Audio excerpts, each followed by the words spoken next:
ओजस्विनी अलंकरण समारोह में शामिल हुए मुख्यमंत्री, कई जानी मानी हस्तियों को किया सम्मानित।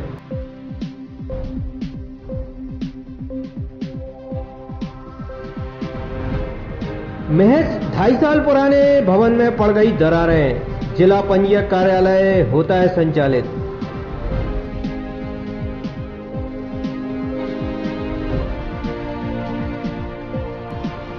अनियंत्रित होकर पलटी बस, 2 दर्जन से अधिक यात्री हुए घायल। नमस्कार, स्वागत है तूफान टीवी न्यूज में। अब खबरें विस्तार से। बुंदेली कम्बो महोत्सव में आयोजित ओजस्विनी अलंकरण समारोह में शामिल होने मुख्यमंत्री शिवराज सिंह चौहान दमोह पहुंचे। उन्होंने अनेक हस्तियों को ओजस्विनी अलंकरण से सम्मानित किया। साथ ही मंच से दिए उद्बोधन में वे दुराचारियों पर जमकर बरसे। वहीं उन्होंने अपनी पुलिस को इनके खिलाफ छूट देकर उनकी तारीफ की थी। इस दौरान उन्होंने जयंत मलैया की पत्नी सुधा मलैया की जमकर तारीफ की। साथ ही उनके द्वारा महिला सशक्तिकरण के लिए किए गए कार्यों की सराहना की। उन्होंने अपने उद्बोधन में दुराचारियों को फांसी की सजा की वकालत करते हुए दमोह की जनता से भी हाथ उठाकर प्रस्ताव पास करने की बात कही। इस कार्यक्रम में मुख्यमंत्री शिवराज सिंह के साथ पंचायत मंत्री गोपाल भार्गव, वित्त मंत्री जयंत मलैया, अभिनेता शरद सक्सेना के साथ बड़ी संख्या में गणमान्य नागरिकों की मौजूदगी रही। मुख्यमंत्री रात्रि विश्राम के बाद सुबह 6 बजे भोपाल रवाना हो गए।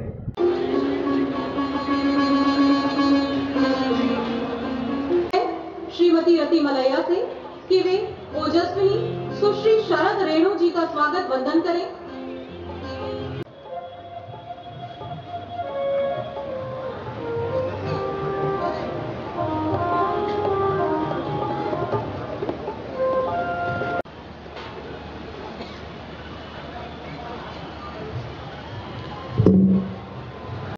दिव्य विज्ञानी ध्यानी ब्रह्म ऋषि सुभाष पत्री जी करने के लिए, जिसने इस आध्यात्मिकता की सृजन करने के दृष्टि से एक अद्भुत कार्य किया है।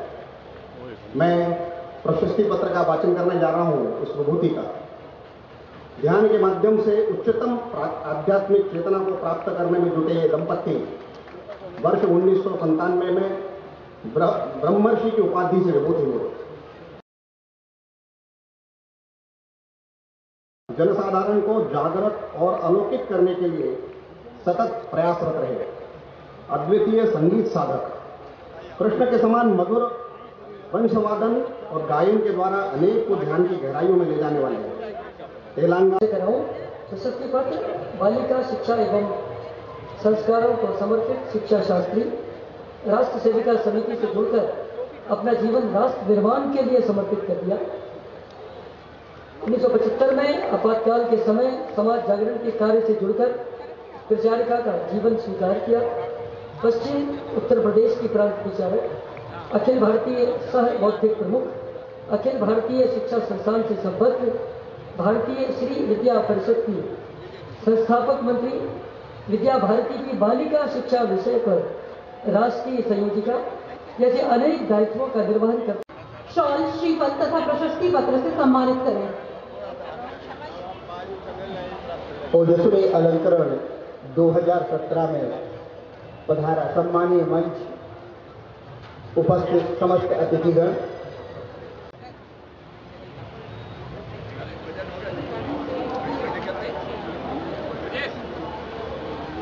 ओजस्विनी अलंकरण 2017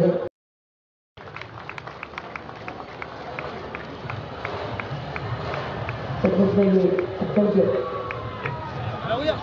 विशेष क्षण है हम सबके लिए। लेखिका के साथ नहीं है और मुझे कहते हुए भी प्रसन्नता है। कुछ लोग कह सकते हैं कैसा मुख्यमंत्री है, लेकिन मैंने अपनी पुलिस को खुलेआम ये निर्देश दिए कि मां, बहन और बेटी की तरफ अगर कोई आंख उठा के देखे तो ठुकाई करो, दुचाई करो, जुलूस निकालो, मौकाला करो। और कई जगह तो जब पुलिस उनको लेके जुलूस निकालने में लगी, जुलूस निकालती ले गई, तो बहनों ने भी उन अपराधियों पे हाथ साफ किए। ये जो डर है अपराध। हमारी भाभी जी सचमुच में ओजस्विनी। उस समय पत्रिका निकालना साहस का काम था 25 साल पहले। और हमारी महिला सशक्तिकरण के लिए काम करने वाली बहनों को हर साल अलंकरण से सम्मानित करना, एक नई प्रेरणा देना कि अच्छा करोगे तो केवल सम्मान नहीं है, जिनका सम्मान किया है वो उनका सम्मान दूसरों को भी अच्छा करने की प्रेरणा देता है। उनको सम्मान की जरूरत नहीं है, लेकिन समाज में नई प्रेरणा पैदा करता है। भाभी जी, इसके लिए आपका अभिनंदन। आज जब मैं गया उधर तो बहनों ने जिस तरह के कार्यक्रम, मुझे पता नहीं वो बहनें अब हैं कि नहीं, लेकिन सरकार की जन कल्याणकारी योजनाएं, एक एक योजना, लाडली लक्ष्मी योजना, कन्या विवाह योजना, प्रधानमंत्री उज्ज्वला योजना, आवास योजना, मुख्यमंत्री तीर्थ दर्शन योजना, सभी योजना अलग अलग साकार मैंने यहां महिला सशक्तिकरण मेला में देखी। जितने मेरे भाई बहन बैठे हुए हैं, यहां प्रस्ताव पारित करें कि दुराचारी को फांसी की सजा दी जाए। और यह प्रस्ताव पारित करने के लिए दोनों हाथों पर उठा के, दोनों मुट्ठी बांध के भारत माता की जय बोले। भारत माता की। गांव गांव से, शहर शहर से यह आवाज उठनी चाहिए, प्रस्ताव पारित होने चाहिए, जाना चाहिए। अब देश सोच रहा है, और मुझे लगा जो मध्य प्रदेश ने किया है वो हिंदुस्तान पूरा करेगा। हम ऐसे नराधमों को बर्दाश्त नहीं करेंगे। जब हम मध्य प्रदेश की विधानसभा में ये प्रस्ताव विधेयक पारित कर रहे थे तो कुछ लोगों ने कहा ये मानवाधिकारों के खिलाफ है। मैंने कहा मानवाधिकार किसके? मानवाधिकार होते हैं मनुष्यों के, राक्षसों के मानवाधिकार नहीं होते। जो दूसरों की इज्जत से खेले।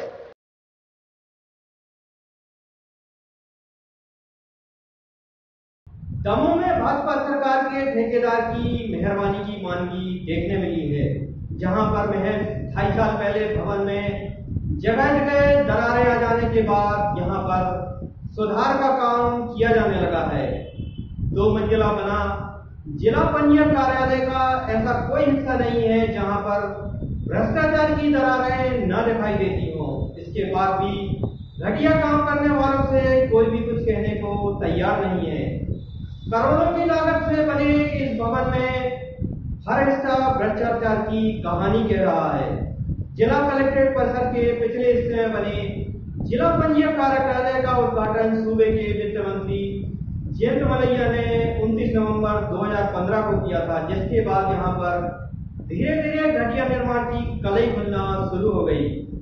जब इस भवन के हर हिस्से में भ्रष्टाचार की वानगी देखने मिलने लगी तो ठेकेदार से कहकर रिपेयरिंग का काम कराया जा रहा है। इस मामले पर नेता तो कुछ भी कहने से बचते नजर आए, वहीं यहाँ के अधिकारी कहते हैं कि भवन में दरारें हैं तो उसकी रिपेयरिंग की जा रही है।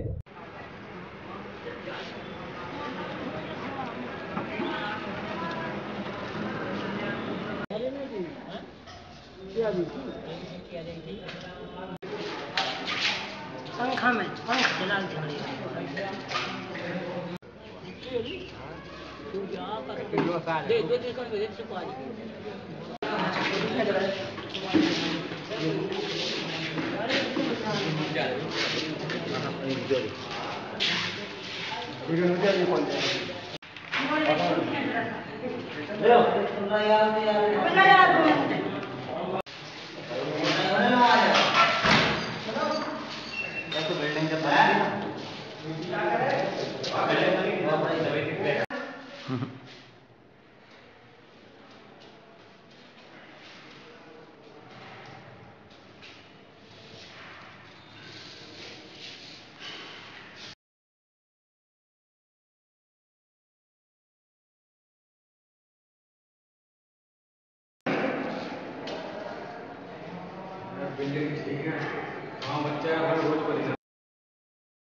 ये बिल्डिंग रिपेयरिंग का काम अभी वर्तमान में चल रहा है। किस तरह की सर बिल्डिंग में क्वालिटी में खराब हुई है क्या? ये तो नहीं कह सकते, अब तो जब हम आए तो क्रैक थे इसमें, इसलिए उस ठेकेदार उसको सुधारवा रहा है। कब हुआ था सर बिल्डिंग का निर्माण? 2015। 2 साल में ही सर वो बैठक ले गई थोड़ी सी, इस कारण से। सर पूरी बिल्डिंग में कहीं ना कहीं देखा गया चारों ओर सर जितनी भी मतलब दरारें आ गई हैं, क्या कहते हैं? दरारें अब ये कह नहीं सकते अपन किस कारण से आई है, बैठक के कारण सुन रहे हैं, बैठक के कारण आई है। गैसाबाद में एक यात्री बस के दुर्घटनाग्रस्त हो जाने का मामला सामने आया है।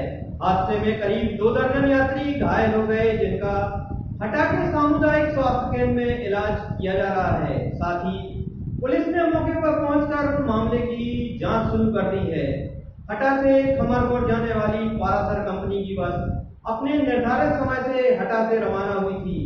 बस जैसे ही गैसाबाद थानांतर्गत ग्राम नकदी पहुंची, इसी दौरान सड़क पर अचानक एक बालिका के आ जाने के बाद ड्राइवर ने उसे बचाने का प्रयास किया, जिससे बस अनियंत्रित हो गई, साथ ही हादसे का शिकार भी हो गई। इस हादसे में बस में सवार महिला, पुरुष एवं बच्चों सहित करीब 2 दर्जन लोग घायल हुए हैं। हादसे के बाद डायर हंड्रेड के साथ पुलिस के अधिकारियों ने मौके पर पहुंचकर घायलों को वाहनों की मदद से हटा भेजा, जहां सभी का इलाज किया जा रहा है।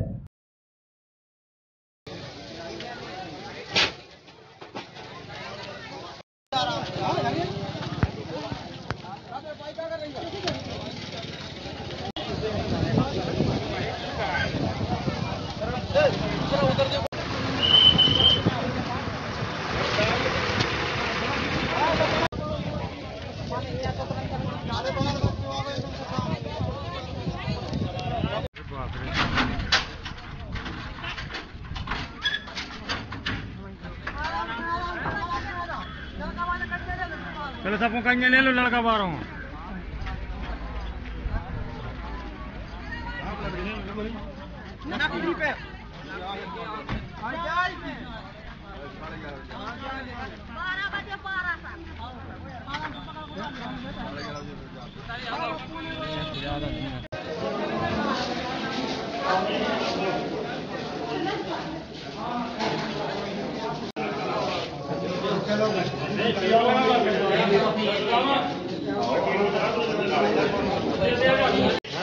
अरे ले जाओ जाना भैया।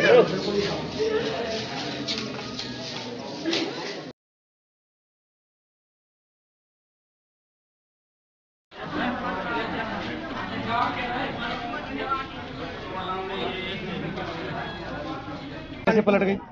बच्ची बचाओ, 3 बच्चे दौड़ गए रोड पे, रॉन्ग साइड से दौड़ गए। इसी साल बच्ची की बचाओ यार, उधर बात ना जिला कोई नीचे दबे थे, हमने सबको निकाला है। और चलो दुर्घटना में कोई घायल? थोड़े बहुत ज्यादा गंभीर नहीं है, यात्री सब ठीक सलामत है।